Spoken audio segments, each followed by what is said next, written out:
ये कहानी है मणिपुर गांव की, जहाँ रहते हैं सुरेश, उसकी पत्नी सविता और 2 बच्चे। सूरज ढलने वाला है। आसमान में हल्की लालिमा फैली हुई है, लेकिन नीचे जमीन पर सिर्फ सूखापन और बेबसी है। खेत में सुरेश हल पकड़े खड़ा है। उसके चेहरे पर पसीना नहीं, बल्कि थकान की मोटी परत जमी है। हाथ कांप रहे हैं, पैर मिट्टी में धंसते जा रहे हैं। दिन रात मेहनत, फिर भी ये जमीन कुछ नहीं दे रही। अब तो हिम्मत भी साथ छोड़ने लगी है। फिर सुरेश घर के लिए निकल जाता है। घर के अंदर सविता चूल्हे के सामने बैठी है। चूल्हा ठंडा है। उसके पास एक खाली बर्तन और थोड़ा सा आटा रखा है। बच्चे कोने में बैठे हैं। एक बच्चा माँ की ओर उम्मीद से देखता है, दूसरा भूख से सुस्त पड़ा है। अब तो हिम्मत भी साथ छोड़ने लगी है। घबराओ मत सविता, भगवान ने हमें हाथ पैर दिए हैं। जब तक सांस है तब तक मेहनत कर सकते हैं। मेहनत ही तो कर रहे हैं सुरेश, फिर भी हमारी थाली खाली क्यों है? आज नहीं तो कल कोई ना कोई रास्ता जरूर निकलेगा। हे भगवान, अगर अब भी रास्ता नहीं दिखाया तो ये अंधेरा हमें निगल जाएगा।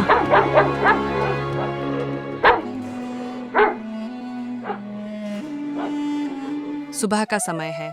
सूरज की पहली किरणें मंदिर की टूटी सीढ़ियों पर पड़ रही हैं।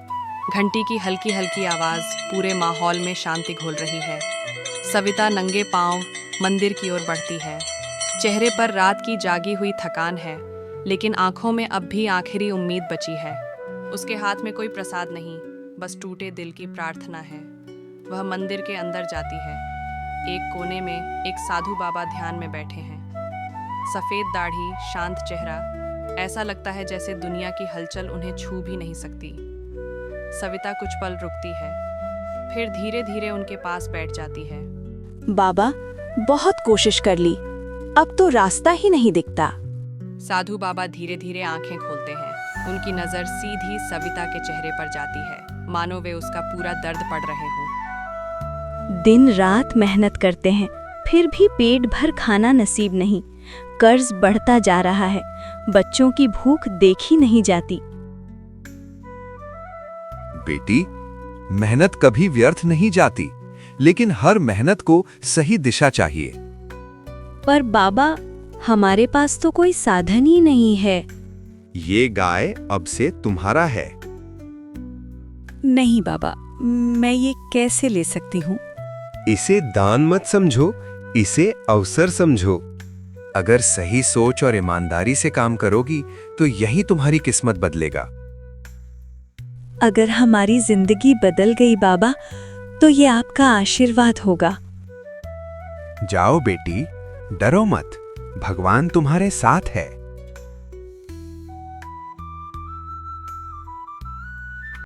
दोपहर की धूप तेज है। कच्चे रास्ते पर धूल उड़ रही है। दूर से सविता दिखाई देती है, एक हाथ में गाय की लगाम, दूसरे हाथ से आंचल संभालती हुई। उसके चेहरे पर थकान है, लेकिन चाल में एक नया आत्मविश्वास। घर के बाहर सुरेश बैठा है, सिर झुका हुआ, आंखें सूनी, मानो पूरी दुनिया थम गई हो। तभी उसे गाय की टापों की आवाज सुनाई देती है। टक टक टक।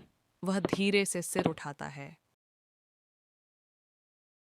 ये गाय कहाँ से आया? ये रास्ता है सुरेश।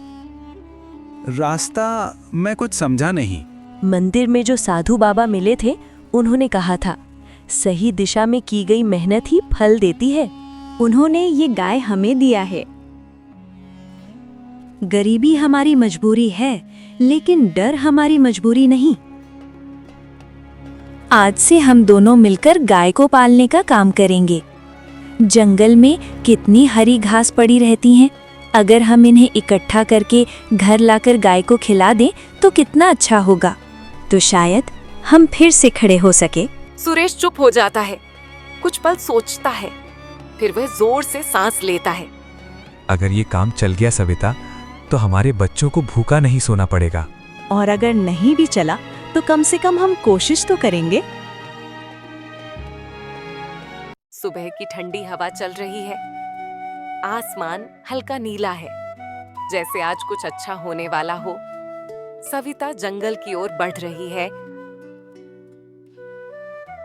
फिर सविता जंगल से घास लेकर आती है और गाय को खिला देती है। फिर शाम में सुरेश दूध निकलने के लिए बर्तन लेकर आता है। सविता भी वहीं खड़ी रहती है।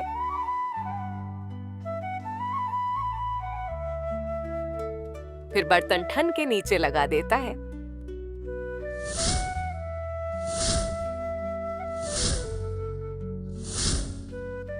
कुछ ही देर में बर्तन दूध से भर जाता है। सुरेश के घर के बाहर हलचल शुरू हो जाती है।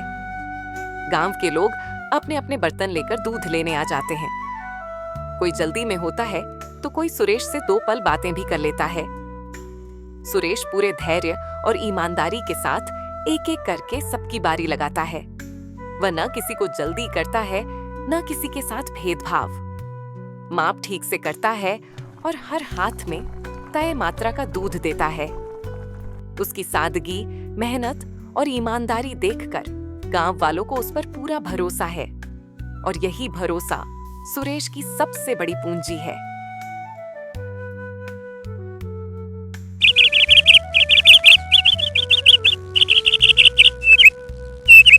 सुबह की ठंडी हवा चल रही है। आसमान हल्का नीला है, जैसे आज कुछ अच्छा होने वाला हो। सविता जंगल की ओर बढ़ रही है। आगे आगे गाय, पीछे पीछे दोनों पति पत्नी। सुरेश के हाथ में घास काटने वाला पगार है, सविता के हाथ में रस्सी। गाय आगे आगे चल रही है। जंगल से लौटते वक्त सुरेश और सविता को साहूकार का नौकर देख लेता है, और ओ ये सब देखकर सोच में पड़ जाता है। दोपहर की तेज धूप। साहूकार हरिदत्त चौकी पर बैठा है। सामने हिसाब की मोटी बही, पास चांदी के सिक्कों की थैली। लेकिन उसके चेहरे पर सुकून नहीं, वहां जलन है। फिर साहूकार का नौकर आता है और सारी बातें सुरेश और उसकी गाय के बारे में बता देता है। ये गरीब इतनी जल्दी उठ खड़ा हुआ? कुछ तो करना होगा। उस गरीब सुरेश की कमाई का सहारा क्या है? गाय मालिक गाय पालता है और दूध बेचता है। साहूकार हरिदत्त को जलन हो जाता है।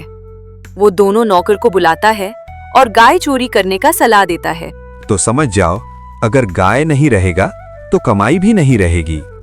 सीधे गाय तक जाना, कोई आवाज नहीं। अगर काम हो गया तो समझो इनाम पक्का। शाम ढलते ही सुरेश रोज की तरह अपने काम में लग जाता है। वह सावधानी से दूध निकालता है और उसे बर्तन में इकट्ठा करता है। थोड़ी ही देर में गांव के लोग दूध लेने उसके घर पहुंच जाते हैं। सुरेश सबको धैर्य के साथ बारी बारी से दूध देता है। थकान होने के बावजूद वह किसी को खाली हाथ नहीं लौटाता। यही उसकी मेहनत और ईमानदारी उसकी पहचान है। अरे सुरेश, रामू दूध लेने नहीं आए आज? लगता है कोई काम हो गया होगा। लाओ मैं दूध दे आती हूँ। ठीक है सविता, दूध दिया हो।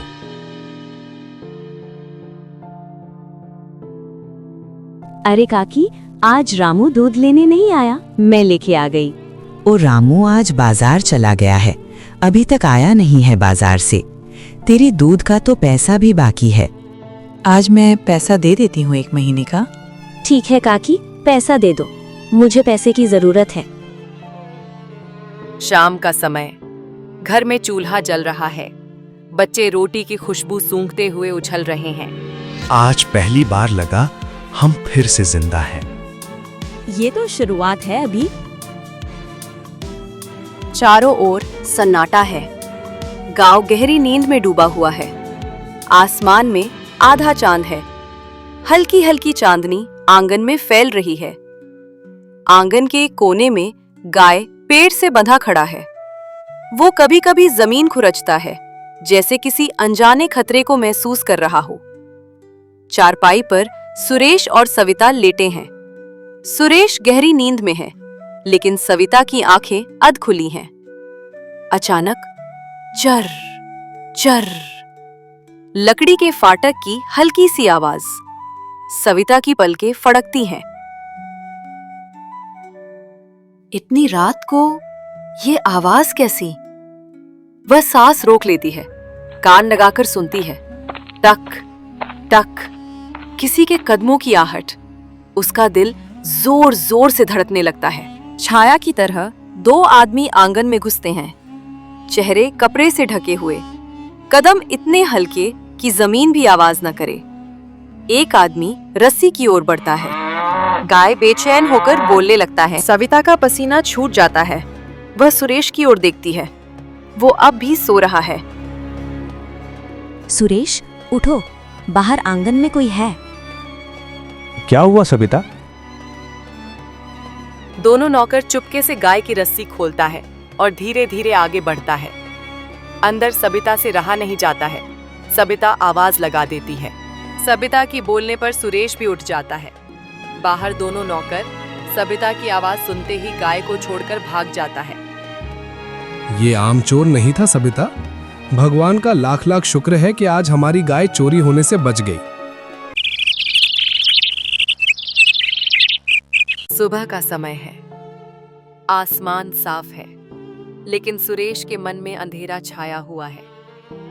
रात की घटना के बाद वह ठीक से सो नहीं पाया। आंखों के नीचे काले घेरे हैं, चेहरे पर डर और चिंता साफ दिख रही है। सुरेश धीमे कदमों से मुखिया के घर की ओर बढ़ता है। उसके हाथ में गाय की रस्सी है, जैसे वह उसे अपने हक का सबूत मानकर लाया हो। मुखिया का घर बड़ा है। ऊंची चौखट, मोटी दीवारें और बाहर बैठे दो चार आदमी बातें कर रहे हैं। सुरेश उन्हें देखकर थोड़ा रुकता है, फिर हिम्मत करके अंदर जाता है।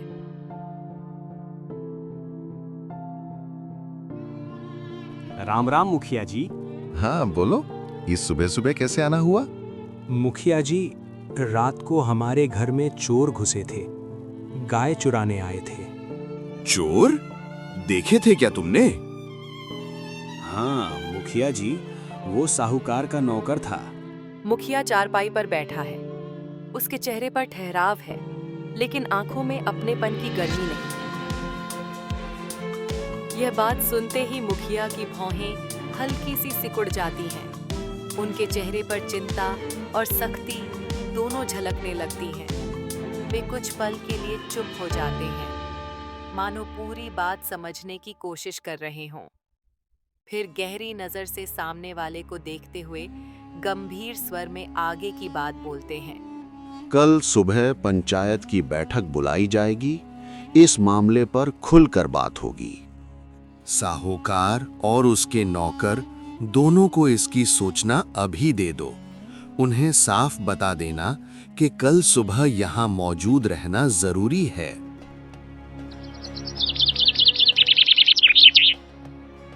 सुबह होते ही गांव के चौपाल पर पंचायत की बैठक लग जाती है। चारों तरफ गांव वाले जमा हो जाते हैं। बीच में मुखिया जी अपनी जगह पर विराजमान हैं। उनके सामने साहूकार और उसका नौकर दोनों चुपचाप बैठे हैं। साहूकार का चेहरा सख्त है, लेकिन आंखों में छिपी घबराहट साफ दिखाई दे रही है, जबकि नौकर बार बार नजरें झुकाए जमीन की ओर देख रहा है। कल रात गाय चोरी की कोशिश हुई थी। आज यहाँ सच जानने के लिए हम सब इकट्ठा हुए हैं। तुम बताओ, रात को कहाँ थे? साहूकार खुद को निर्दोष बताने की कोशिश करता है, लेकिन उसकी बातें साफ नहीं लगती। मुखिया जी ध्यान से दोनों की बातें सुनते हैं। गांव वालों की नजरें कभी नौकर पर टिकती हैं, तो कभी साहूकार पर। माहौल भारी हो जाता है। सबको इंतजार है उस फैसले का, जो आज इस पंचायत में इंसाफ की राह तय करेगा। सच बोल दो, वरना याद रखना, झूठ बोलने वाले को पंचायत माफ नहीं करती। मुखिया जी, अब मैं और झूठ नहीं बोल सकता। नौकर कांपती आवाज में सच्चाई बताने लगता है। वह स्वीकार करता है कि गाय चोरी की योजना साहूकार की ही थी। उसी ने लालच और डर दिखाकर उसे रात में घर में घुसने के लिए भेजा था। नौकर बताता है कि साहूकार गाय बेचकर पैसे कमाना चाहता था और सारा दोष उसी पर डालने वाला था। यह सुनते ही पंचायत में सनसनी फैल जाती है। गांव वाले गुस्से से साहूकार की ओर देखने लगते हैं। साहूकार का चेहरा पीला पड़ जाता है, उसकी बोलती बंद हो जाती है। मुखिया जी गंभीर मुद्रा में सिर हिलाते हैं।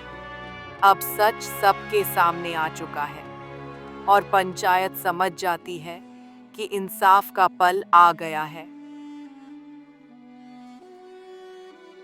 तुमने अपने पैसों के घमंड में गांव की शांति भंग करने की कोशिश की है।